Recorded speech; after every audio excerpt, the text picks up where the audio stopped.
Hello guys, welcome back to my show Get Real with Jasmin, and I feel so happy and so excited to finally come back and sit down and talk to you guys because it's been too long. So if this is the first time to my show, this is a channel about personal growth, self-development, and if you don't know, I recently moved to Dubai, so there will probably be a lot of stories of me and what's happening here in Dubai. So first thing first, I found out like 2 minutes ago that my microphone is broken. That's why we're doing this like this today. But anyway, I live in like a ghost town right now, so there's really no people here. So I'm sure it will be fine. And second of all, I finally settled down in Dubai. That's why you guys are seeing this new background right now. And it's definitely taken me longer than I expected, but it's all fine now. So since this is a first episode in 2025, I feel like it would be good for us to talk about gratitude today. Just to, start a year with some positive energy. And I also feel like I, Jasmin Pan, am the most qualified person to talk about this topic. And not because I'm an expert, but because I used to be the most ungrateful son of a bitch in this world, honestly. So I remember that a few years ago, probably 2 years ago, when I first started therapy, and I didn't remember what was the reason I went to therapy, but I remember that my therapist told me that, Jasmin, you know what, just start writing down 3 things that you're grateful for every day, and then we'll see how it goes. But then what happened is that 1 week later, I went back to the therapy session, and I told my therapist that I cannot find 3 things to be grateful for. And now, as an Asian, okay, when you give me a homework, I'll put my heart and soul into it. So when I said I couldn't find 3 things to be grateful for, I fucking tried. I literally sit in front of my desk every night and really think about, okay, what are the 3 things that I could be grateful for today? And I really couldn't find it. So I can see that even my therapist, she is a bit surprised and confused. She's like, oh my god, you need help. And so she said, okay, let's see what you write down here. And then I told her that, I just write like, I'm grateful for my flatmate to cook dinner for me today, or like I'm grateful for my manager that brings chocolate for the department today, or like I'm thankful for my coworker helped me at work today, sort of things like that. But on the days that nobody helps me do anything, I don't know what to be grateful for. Now I feel ridiculous even talking about this story, but that's literally what happened. And then my therapist, because we're doing online therapy, so she looked through the screen and said, like, I can see from here that the wall in your room is very beautiful. It's all wooden. It's very cozy. That's a thing to be grateful for. And I'm like, wow, like that's something that I never think about before. And so that therapy session gave me like a new perspective on how grateful we should be to like these little things. But I actually forgot about it after like 2 weeks. I just forgot about everything. It wasn't until like a few months ago when I was literally in the worst time in my life that I finally understand what exactly it is to be grateful in life. So if you're also struggling, if you're having hard times right now, or if you don't really know when people say be grateful, I'm sure today's episode is going to help you with that. So let's get started. Okay, so I think the very first step towards gratitude is by changing your perspective. And I briefly mentioned this before, but I hit rock bottom a few months ago, and it was something that I've never experienced before. It was like, it doesn't matter how hard I try, I just couldn't get out of bed and get shit done. And there are so many things that I was supposed to be doing at that time because I was unemployed. So I should be like writing resume, reaching out to people, or just practicing skills or stuff, but I just couldn't. And then somehow I read this book, and one of the chapters is called Perception Determines Projection.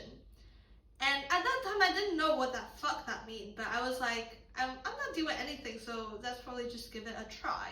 So then I started thinking like, okay, how can I shift my perspective about my current situation? Because I didn't have jobs, I didn't have friends around me, and I just don't like anything about my life at that time. So how can I shift my perspective? And then I found it. I noticed that it was such a privilege for me to just sit at home and cry all day, because some people can't do that.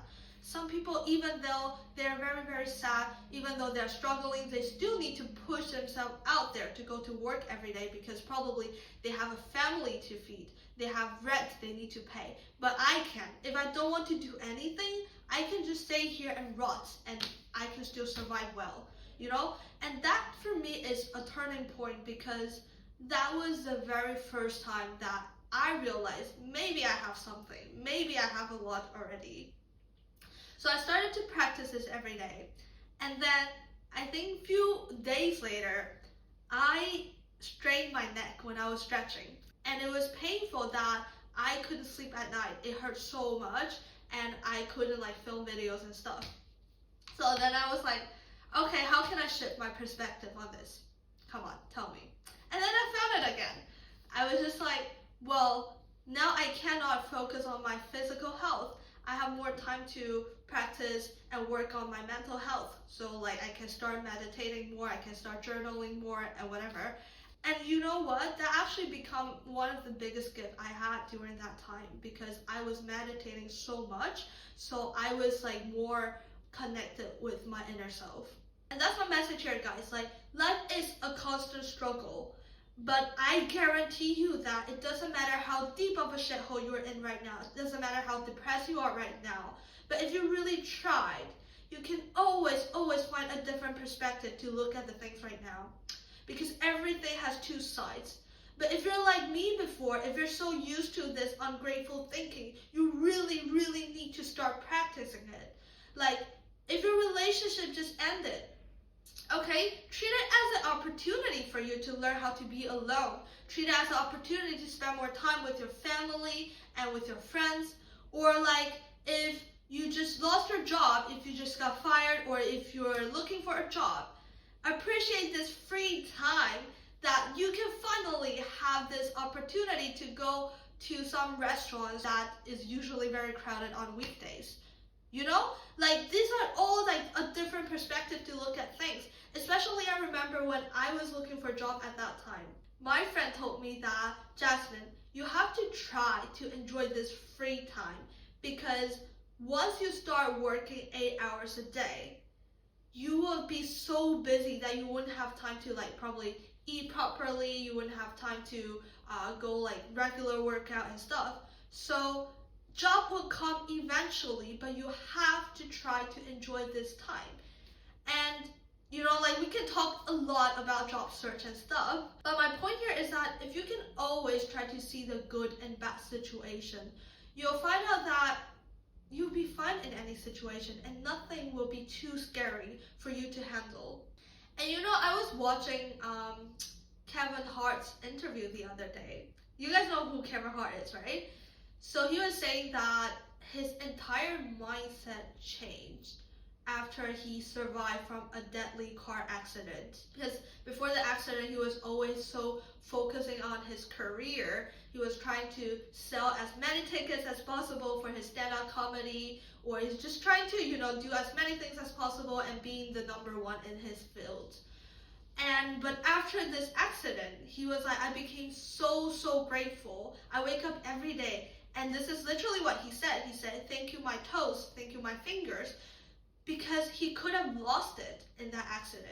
And that's my point here. Guys, you don't know how much you have already. Everything that you take for granted today, maybe tomorrow it will be gone any second. Like before I moved to Dubai, we have like this typhoon in Taiwan. For 2 days, I couldn't shower properly. And that at that point, it wasn't even about like how much money you have, what your social status you have. Like if you don't have the water, you don't have the water. So be grateful because you have a lot already. You have a stable water that you can shower. You have a phone that you can watch this podcast. You have a healthy body. You have friends and family that love you. You know, a lot of people don't have that. And once you get to shift your mindset, seriously, it changes everything. For me, it's literally like miracle, because what happened is that once you start being grateful, like actually grateful, you shift from this low vibration mode to high vibration mode. And that's when you start attracting things. You know, you attract people, money, abundance. Everything start falling into place by itself. You know, I saw this theory or whatever, like perspective in a book once, and it says like, if God ever come down to the earth, right? Do you think God would want to hang out with people that are like in low vibration and always just like complaining and being so ungrateful? Or if God would want to hang out with like someone is always so grateful for everything, like thank you for giving me a healthy body, thank you for giving me this beautiful house, thank you for giving me a nice job. Who do you think God will want to hang out with? So it's just that easy. Once you shift your mindset like this, your life starts changing. And now I look back my life and start thinking about, why exactly was I so ungrateful before? Like, what was stopping me? Because I never considered myself as a bad person, but why was I so ungrateful? And I found out that because I was so fixated on the things that I don't have, the goals that I haven't achieved. But the problem with that is like, once you start always focusing on the things that you haven't achieved or the things that you don't have, you have this scarcity mindset, or I like to call it like poor people mindset. And we talk about this so many times on this channel already, that your brain is very, very powerful, that you see what you think. So if all you can focus on is what you don't have, the world that you see is the fancy car that you don't have, the beautiful handbag you don't have, the job you don't have, the boyfriend you don't have, or like you are too old for something. Everything is a lack. But guys, how do you expect yourself to become rich if all you can think about is I'm so poor? It's basically asking like, how do you become successful if all you think about yourself is a loser? How? But I was so scared that once I start appreciating things that I have in life, once I make peace with where I was in life, I will lose the motivation to keep wanting to improve myself or to become a better person. So instead of aligning myself with gratitude, I align myself with fear, because it's comfortable and because it's the only way I know growing up. So I did study harder and work harder than others and be more disciplined than others. So my strategy in a way did work, but I was just so unhappy and struggling with like anxiety all the time, because it just never seems to be enough. You know, when can I get enough money to retire? When can I get that job? When can I get that promotion? Like everything, it's always something that I don't have. And guys, can you see the problem right now? When you are driven by fear instead of inspiration, instead of motivation, instead of passion, it's very scary and very dangerous, because once you achieve that goal, your poor people mindset will come out and remind you that, okay, time to focus on the next goal. And you never really have time to just sit back and be present and really appreciate the things that you have, or the trophy you have collected along the way, or the people that are with you along the way. And guess what? Remember I said like I was scared once I start appreciating things in my life, I would lose this motivation to want to keep improving myself. But that just didn't happen. And I'm in this life right now where I am so grateful for the things that I have, but I didn't lose that motivation. But it came from a very, very different place. I wasn't driven by fear anymore. I was driven by love. I was driven by self-love, because I love myself so much that of course I want the best for myself. Of course I want to keep learning new knowledge, learning new skills. So even I have like a terrible, terrible days right now. I could be crying on my bed, watching Netflix, eating junk food and whatever. But I know tomorrow that I will pull myself back up again, because I love myself so much There are shitloads of opportunities, people, exciting experience for me to experience out there. So why would I want myself to stuck in my bed and just keep feeling sorry for myself? And realizing that actually is a much more powerful place you can be in life, because you know that no matter how many times you fall, you will always find the strength to pull yourself back up again. And you guys know what? I actually finished this script before I came to Dubai, or like around the same time. But in the past few weeks, I have more thoughts about being grateful. So what happened is that I lived in a hostel for the past 6 weeks, and it's definitely not a fun experience because for 6 weeks I couldn't sleep properly. If you guys ever live in a hostel, you know it's impossible to sleep like well in a hostel because people comes and go all the time, and it's just very loud. And especially, like I talked about this before, that I'm super sensitive of noise, so it's like a very, very stressful situation. So ever since I arrived in Dubai, all I can focus on is just to get an apartment and get the fuck out of the hostel. But in Dubai, in order to rent an apartment, you need an Emirates ID. So it's basically your local identification card, but it takes time to process. And for me personally, it took 4 weeks for me. So during these 4 weeks, all I'm thinking about is like, when can I get that ID? When can I get that ID? When can I get that ID? And in order to rent an apartment in Dubai, you not only need your Emirates ID, you also need checks. So basically how it works here is that when you sign the lease, you handed the check to the landlord or to the agent, whatever, and then you get the house. But in order to get that checkbook, you need the Emirates ID as well. So I remember that the day I got my Emirates ID, I was so excited. I ran to like the Dubai Mall to the bank there to apply for the checkbooks. And then, so when I sit down, the bank told me that you have to wait another 3 weeks. And guys, at that point, I haven't slept properly for 4 weeks already. And I literally thought like the day I got my Emirates ID, like I can just rent an apartment like instantly and then just get the fuck out of the hostel. But then when the bank told me that you have to wait another 3 weeks, I was like, you're fucking kidding me. And I remember that day I just lost it. I lost it, that I was sitting on the bench in front of Dubai Mall, and I just cried like a baby. At that point I was like, I don't care if anybody's watching me, I don't care, I'm going home. Like, why is it so hard to rent a place? I just want to sleep well, is it too much to ask? Anyway, like I was so sad. And when I was back to the hostel, I met my friend there, and I'm really grateful to meet this girl because I feel like what she told me at that day really changed everything. So at that time, guys, I need to explain this first. At that time, I have all the money prepared for the rent already. So really, what I need is just that checkbook to sign the lease, okay? So I was telling my friend the whole story, and she's like, Jasmin, I understand, like, this is definitely frustrated, but do you see the blonde guy that is sitting out there and just on the couch? And she's like, he got scammed by his best friend, and he lost his luggage, he lost all his money, and the clothes he's wearing right now is the only clothes he has, and he doesn't even have money to pay for food. And she goes on like, did you see that girl over there?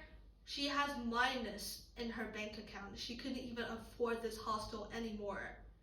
So she looked at me and said like, Jasmin, we are lucky. We are so lucky to be able to just even rent this pod, you know? And I remember that time it really changed everything, because that really reminds me of how much I already have. And by the way, when she was talking to me, another Chinese girl like squeezed her head out of the pod, and she's like, you got your Emirates ID already? Really? She's like, I was here for 5 months and I couldn't get it. So that again really reminds me of how lucky I am. And my point of telling you this story is because at that point I already feel like I'm much more grateful than I was before, but I still lost sight of it because I was so fixated on renting an apartment. And I'm sure that if you're struggling, if you're having bad times right now, I'm sure that you have all the great reasons to be sad and frustrated because life sucks sometimes, right? But if you can really sit down and look around you, you will notice that you really have a lot already, that you are privileged already. And I also think that this time, the way you think is very defining because it's so easy to name 3 things to be grateful for when you have good days. You know, I'm grateful for this and that and that. But what about your bad days? What about when you feel like you are the most unlucky person in this world? What do you do then? For me, that is like a defining point of view. Can you still manage to find 3 things to be grateful for? Because I think once you get to do that in your bad days, you will notice that there's nothing too scary for you, and you will notice that you have so much already. You have more than enough to pull yourself back up again. So I want to end this podcast by saying that if you're having a good time right now, it's good. And be grateful because this will not last. And don't wait until when you lose everything to start being grateful for what you have. And if you're having bad times right now, be grateful as well because this will not last. And if you can see how abundant you are, the sooner you realizing that, the faster you can pull yourself back up again. And guys, thank you so much for listening to my podcast today. I feel amazing and grateful to be back and talk to you guys. And hopefully I'll see you guys very soon. Bye now!